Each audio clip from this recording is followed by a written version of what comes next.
but he went somewhere, he graduated, he got an education, and since he's become a successful teacher. He plays a mean round of disc golf, and is a sweet guy.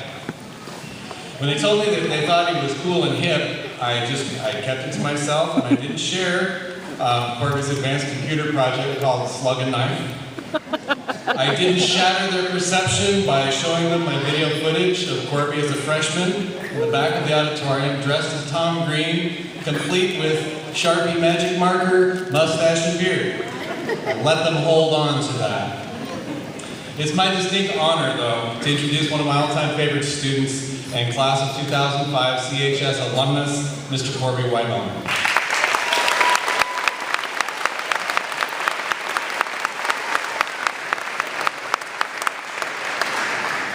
All right. Thank you for that.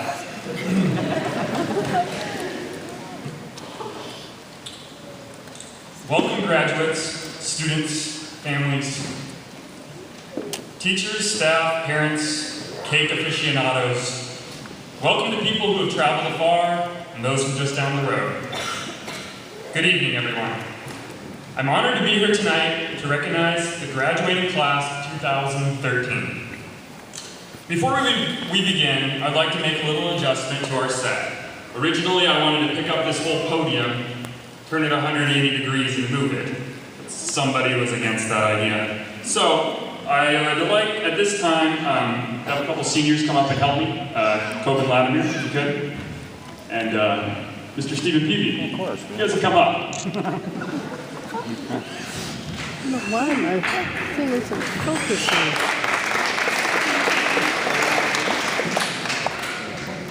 I'm gonna move. Right up here.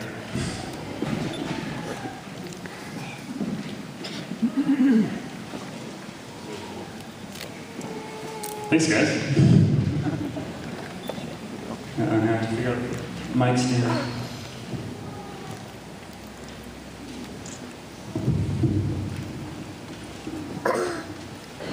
Cool. I wanted to be able to see you guys. Can't really turn my neck like this real fast.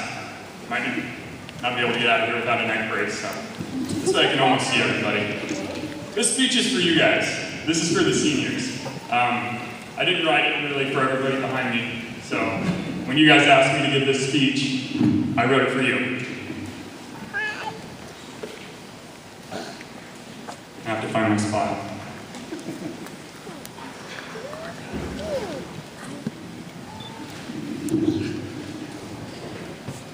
Oh, and by the way, I'm sorry about the view for everybody behind you. Some people say that's my best side. I don't know. Can't believe you said that. Okay, guys, let's begin. I didn't try this before. To start, I'd like to share a little anecdote. For those of you that weren't paying attention in English class, it's kind of like a short story. Ooh. Okay. This story I'm going to tell you is about two brothers. One of the brothers is a senior in high school, similar to many of you, sitting in cap and gown. The first brother is not a child, but he's also not an adult.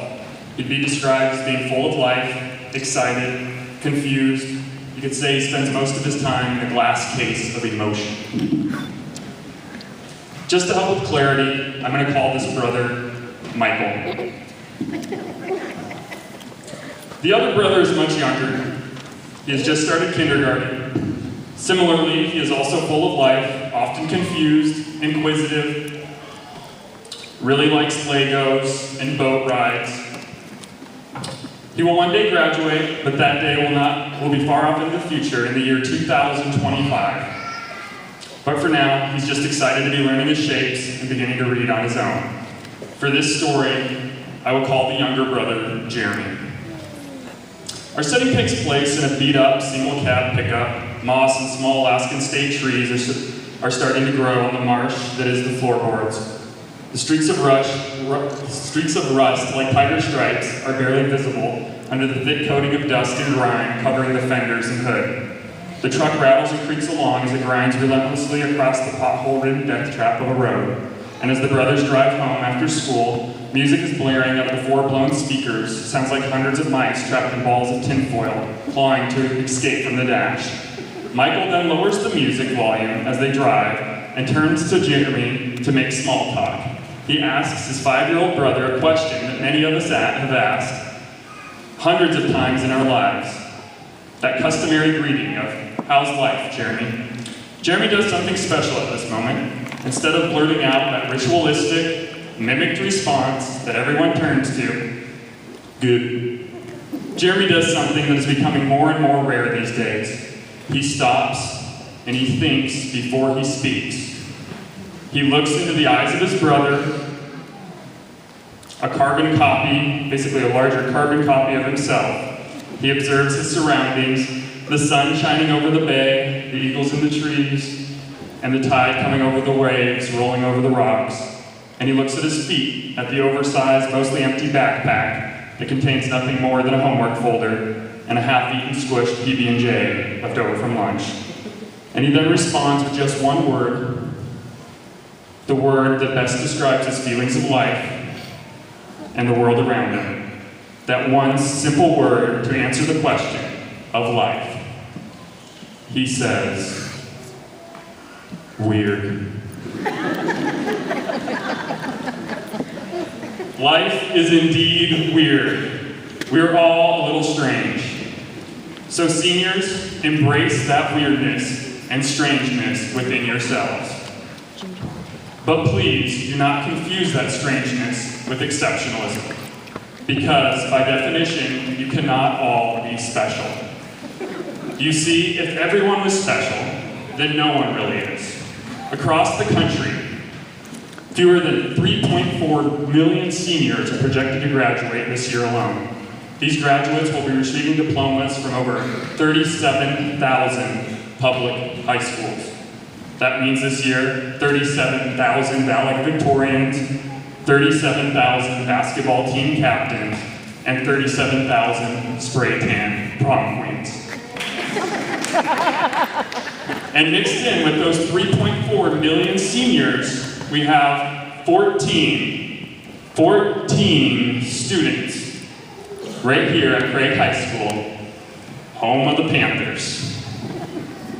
I always thought a Dungeness crab would make for a much better school mascot. Makes a lot more sense than a panther if you really think about it. When was the last time you guys saw a panther around here? That would just be weird. And when you think about it, the school's practically in Crab Bay, right adjacent to Crab Creek. But I'm getting a little off track, so I'll save that rant for another time. Seniors, you've been told your whole lives how special you are. And everyone in this gym, including myself, is guilty of supporting this belief. All the banners, mostly on this side, all the banners, the ribbons, the plaques, the medals, certificates, honor roll lists, door prizes, pats on the back, good jobs, and way to goes. There's no wonder why we see things like young people taking pictures of themselves in mirrors, or others publishing the ultra mundane on Twitter and Bookface, such as, "That was one epic sandwich. I'm so full."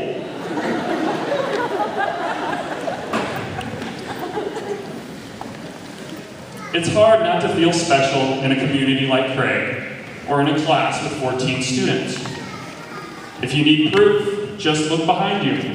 Go ahead, look behind you. Turn around. There you go. You have a giant, larger-than-life baby poster. Go ahead, look at your big baby face, and try not to feel special. Your family's teachers, community have invested millions of hours to make you feel special. And then we all wonder why young people have this sense of entitlement. I believe that is what is referred to as swag. So seniors, when you observe your confidence levels start to soar up to narcissistic levels, just remember that all of you, at one point, used to poop in your pants. I think he's a natural too. How that's funny. And everybody that just laughed has too. It's hard to have an inflated idea about your own importance when you remember that simple fact. There are also some special people in this audience tonight, and at one point or another, they wiped your bottoms. So treat them with respect and love. We live in a pretty special place on a pretty special planet, but remember, Earth is not the center of our solar system, and your solar system is not the center of your galaxy, and your galaxy is not the center of your universe. And as Stephen Hawking assures us, the universe has no center. Therefore, no one person can be it. You all have come a long way in the last 13 years, but just remember, you are one grain of sand in a huge desert of 6.8 billion people. So be humble and remember these 6 words. I'm just happy to be here. Life is sometimes difficult. Things go wrong in all the ways that you could imagine life can go wrong. And when things get tough, just remember these words. I'm just happy to be here. I say it all the time. It's okay that everyone is not special. Just to be happy that you're here, it's just fine. Some people may worry about the future in the hands of this group of young people. I've personally known many of these students from the time they were just babies, elementary kids. I got to meet all of them over again during my year subbing here at the high school, and have watched them blossom into young adults. Knowing the weirdness that is prevalent, I say prevalent, in all of them makes me very confident that this ship is in good hands, and that we're all heading to calmer waters. When this group of seniors first approached me to speak at their commencement ceremony, the first thing I did was a little math. I could not remember how many years it had been since I wore the same robes that you wear today. 8. It's been 8 years. And yeah, that does kind of make me feel old. I can't remember how long I couldn't remember how long it had been. And it's just amazing how amazing time really does fly by. If I was able to go back in time, just like Marty McFly, you know, for Back to the Future, yeah, and talk to my younger 18-year-old self, I don't think he would be able to believe my life today. The fact that I'm back in my hometown, yeah, have a college degree, love teaching middle school, yeah, and I'm teaching in Clark, Alaska. I'm married to a beautiful, amazing wife, and I'm the proud owner of the chief of police's house.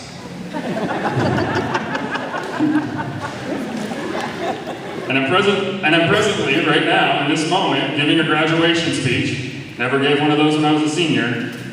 While I'm watching my little brother receive his diploma as salutatorian. I could have never imagined this situation.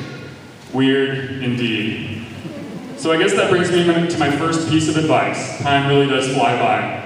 Enjoy these next few years of your life. Things are going to start getting pretty weird. Strap yourself in, enjoy the ride. This crazy train will take you to some pretty amazing places. Just remember to keep your clock set to Alaska time, where everything moves a little slower. Be able to step back from your routine and just enjoy being young. Do not spend so much time trying to capture every moment on a camera or telling everyone about it on social media. You might be missing out on the true beauty in life because you're too busy trying to document it. I guess that brings me to my second piece of advice. Get rid of your phone. Next time you're due for an upgrade, go with a downgrade instead. Get a boxy cell phone from the 80s, or even better, a landline. If your technology fix is too strong and the thought of losing your precious is starting to put you in a panic, then you might just try cutting back a little. Pick a month, a week, a day, where you can totally unplug and just enjoy nature and the important people in your life. Or just recycle your phone altogether. Find a good book and read it. You cannot spark notes your way through life. Read all the time.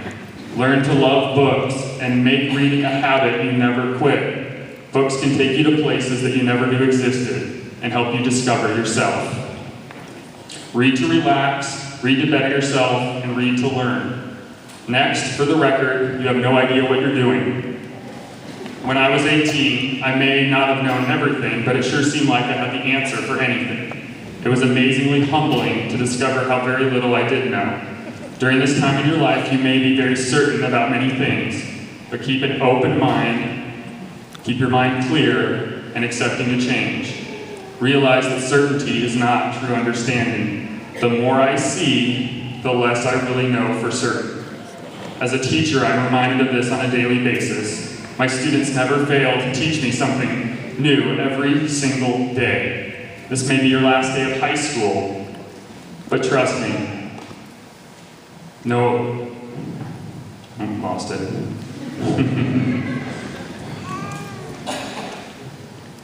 Whoa, but trust me, your education is just beginning. Some of the best advice I was ever given came from my grandpa, who always told me to learn everything you can from anyone that will teach you. Every person you know and every person you're going to meet knows something you do not. Think of your education as a box of Legos. The more you have, the more you can do. With more Legos, your only limitations are your imagination and your drive. You can build anything your heart desires as long as you have enough pieces. But now imagine only having 5 Legos. Your options are much more limited. Building the Millennium Falcon would be extremely difficult. So like Gramps told me over and over and over again, learn everything you can from anyone that'll teach you. Knowing nothing is usually thought of as a negative trait, but trust me, it's a positive. People who know what they're doing know the rules. And they also know what is possible and impossible. You do not, and you should not. The sooner you change your perspective to realize that you know nothing and have everything to learn, the sooner your true understanding will begin. If you don't know something is impossible, it's easier to do. And because nobody's done it before, they haven't made up rules to stop you. So, do not just think outside the box, but throw the box out completely. We have all heard that old cliche of, if you love what you do, you will not have to work a single day of your life. I agree with that idea that there are many jobs that can be enjoyable and can bring you happiness. But I do not want you to think that everything is going to be smooth sailing. If you value your job, it will still be hard work. If you have a job where you're making good money, but you're not really challenged, it's like drinking lemonade without the lemons. When it comes down to it, you're just drinking sugar water. You cannot really appreciate the sweet if you don't have the sour. They say a smooth sea never made a skilled sailor, so make mistakes. It's the only way you can really learn. Make interesting mistakes, make fantastic mistakes, and then learn from them, adjust, and do something different. I love my job because it is hard, because it challenges me to be a better person. It demands my best. Some days after teaching, I feel like I've been ran over by a Mack truck. It's a whole new kind of tired commercial fishing when we came close to teaching me. But every day, I smile and I laugh, and I can't wait to get some rest so I can scrape myself off and get back to my classroom the next morning. So my last piece of advice is that you might as well live life doing what you think is right and doing what you think is important. Dig what you do, whatever that may be. Wake up and love every minute of it. Make sure you love life, you love the life you live, and live the life you love. Now, before happily removing myself from the spotlight, I decided early on in writing a speech that I wanted to give this whole poem a go. It seems to be a tradition to have a little poetry reading during this time of year. I did not want this group to be without its souvenir. This one is for Mr. Rhodes. There he is. Thanks for all the words you did rhyme. I never truly appreciated your poetic work until I started having to write graduation poems in my free time. This one is titled Senior Poem 2013. Let's wrap this thing up because time just flies on by. Refrigerator. It was a haiku. Rhyming is hard. Congratulations to the Craig High School class of 2013. One last chapter review for all you guys before you head out the door. In case you got lost somewhere down the line, remember, life is weird. Slow down. Enjoy it because it really does fly by. Love yourself and the people that really matter. Everything else, such as success and happiness, will follow you if you have love in your heart. Don't forget that everyone, and I mean everyone, poops. Learn everything you can from anyone that will teach you. Read, make mistakes, and never stop learning. Keep building that Lego collection. Live life doing what you think is right and what you think is important. I am proud of all of you. I don't want you to think you're special. I would much rather you go out and prove it to me. Go and prove it to your teachers, to your family, to your community. But most of all, go out and prove it to yourself. Go forth and be a force of awesomeness. Thank you.